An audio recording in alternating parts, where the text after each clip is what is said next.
Naam, karibu tena kwenye chaneli yako pendwa ya michezo na burudani, na leo tutaenda kuangalia figisu walizofanyiwa Simba baada ya kufika Mali kwenye mchezo wao wa ligi ya mabingwa barani Afrika dhidi ya Stade Melini ya kule Mali. Hivyo basi klabu ya Simba imeripoti kufanyiwa figisu na vurugu ambazo sio sahihi kimchezo, ambazo nia na dhumuni ni kuwatoa Simba kimichezo. Sasa Simba wameweka wazi figisu walizofanyiwa baada ya kuwasili nchini Mali kwenye ligi ya mabingwa dhidi ya Stade Melini. Sasa kama unataka ujue ni figisu gani ambazo wamefanyiwa Simba na vurugu gani ambazo wamefanyiwa Simba, kaa nasi mwanzo mpaka mwisho wa hii video. Na nikukumbushe tu, kama wewe ni mgeni mara kwanza unatuangalia, hakikisha umesubscribe na kubonyeza alama ya kengele, kwani hivi ndio vitu ambavyo tunavileta hapa kwenye chaneli yetu. Tunaleta vitu ambavyo vina make headline, vina trendi kwenye upande wa soka, burudani na michezo.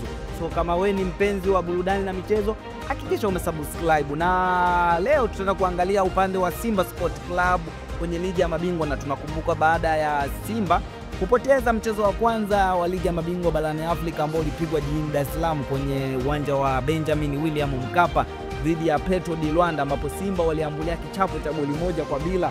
Na hivyo basi mchezo wa pili wa ligi ya mabingwa barani Afrika unawalazimu Simba kusafiri na kuenda nchini Mali kuifuata Stade Melini kwa ajili ya mkondo wa mechi ya pili wa ligi ya mabingwa barani Afrika. Sasa baada ya kufika kule Mali, klabu ya Simba imeripoti kufanyiwa figisu ambazo sio za kimichezo na sio rasmi kwenye upande wa michezo, na vitu ambavyo wameripoti ni kucheleweshewa vifaa. Moja kati ya figisu waliofanyiwa ni kucheleweshewa vifaa, na figisu nyingine ni mapokezi, na figisu ya tatu ni na muda mchache wa kujiandaa uwanjani. Sasa hizi figisu zote tunaenda kuzichambua kiundani zaidi, kwani Simba wameeleza hizi figisu kiundani zaidi. Na tukianza na figisu ya kwanza ya kucheleweshewa vifaa, Simba Sport Club imeripoti baada ya kufika pale Mali, ambapo ni mgeni lakini mwenyeji anapaswa kumwandalia vifaa mgeni wake, hususan kama vile swala la mipira, lakini Simba wameripoti kwamba wamecheleweshewa vifaa, kwa mfano kama mipira.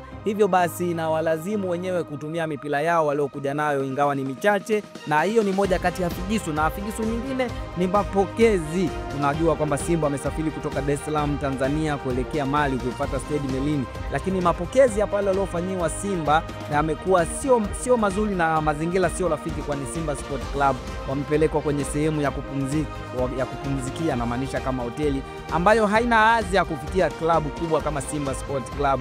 Lakini yote haya yanafanywa kwa ajili ya kuwatoa Simba Sport Club kisaikolojia, na hivyo basi inaweza ikasababisha Simba Sport Club kutoka nje ya mchezo. Na kitu ambacho ni cha tatu na ambacho ni kikubwa sana walichofanyiwa Simba Sport Club ni muda mchache wa kujiandaa uwanjani kwa ajili ya mchezo wao wa Stade Melini ya ligi ya mabingwa barani Afrika. Na hii hapa tunakumbuka kwamba tunajua kwamba hii ni sheria.